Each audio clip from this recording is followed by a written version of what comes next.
ଛାଡ଼ ମ କିଏ ଯିବ ସ୍ୱର୍ଗକୁ। ପରିତ୍ରାଣ, ସ୍ୱର୍ଗ, ପାପ କ୍ଷମା, ପାପର ବିରୁଦ୍ଧରେ କିଛି ଖଣ୍ଡନର ବାକ୍ୟ କିଛି ନଥିବ।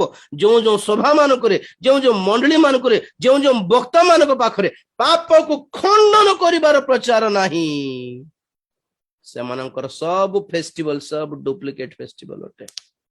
ଜାରବିୟମର ବାଛୁରୀର ଫେଷ୍ଟିଭାଲ ଅଟେ ଆଜ୍ଞା। ଏମାନେ ମଦ ପିଅନ୍ତୁ, ଏମାନେ ବ୍ୟଭିଚାର କରନ୍ତୁ, ଏମାନେ ଚୋରି କରନ୍ତୁ, ଏମାନେ ଠକିକି ଖାଆନ୍ତୁ, ବାଛୁରୀ କିଛି କହୁନି। खुशी ହେଇଗଲେ ମାନେ अरे କେତେ ସୁନ୍ଦର ଅଛି ये ईश्वर, କିଛି କହୁନି हमको कुछ नहीं बोल रहे लोग, हमको अच्छा लगा अच्छा लगा अच्छा लगा। କିଛି ନ କହିବା ଈଶ୍ୱର ଦରକାର। ଏମାନଙ୍କୁ ଗାଳି କରୁ, ଆମେ ଯାହା କଲେ ବି ଗାଳି କରିବାରନି, हमको ଡରାଇବାରନି, ନରକ ନରକ ନରକ ନରକ ହେବାରନି, हमको ଈଶ୍ୱରଙ୍କ କ୍ରୋଧ ବୋଲି ହେବାରନି।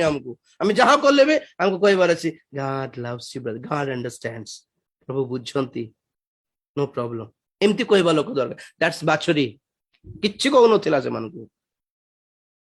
That's alternate, that's ବିକଳ୍ପ। ତ ଯେଉଁ ଯେଉଁ ମଣ୍ଡଳୀରେ ଏଇ ବାଛୁରୀ ଅଛି, ହ୍ୟାଲୋ, ଶିକ୍ଷା, ଏଇ ଶିକ୍ଷା ଅଛି, ସେମାନେ ବାଛୁରୀକୁ ମାନୁଛନ୍ତି, ଯୀଶୁଙ୍କୁ ନୁହେଁ। ଯୀଶୁ ଖ୍ରୀଷ୍ଟ ନୁହନ୍ତି, ତାହା ସବୁ ଭଣ୍ଡ ଖ୍ରୀଷ୍ଟ ଅଟେ। ତ ଏମାନଙ୍କର କପାଳରେ ଈଶ୍ୱରଙ୍କର ମୁଦ୍ରା ପଡିବ ନାହିଁ। ଚକ୍ଷୁ ବନ୍ଦ କରିବା, ପ୍ରାର୍ଥନା କରିବା।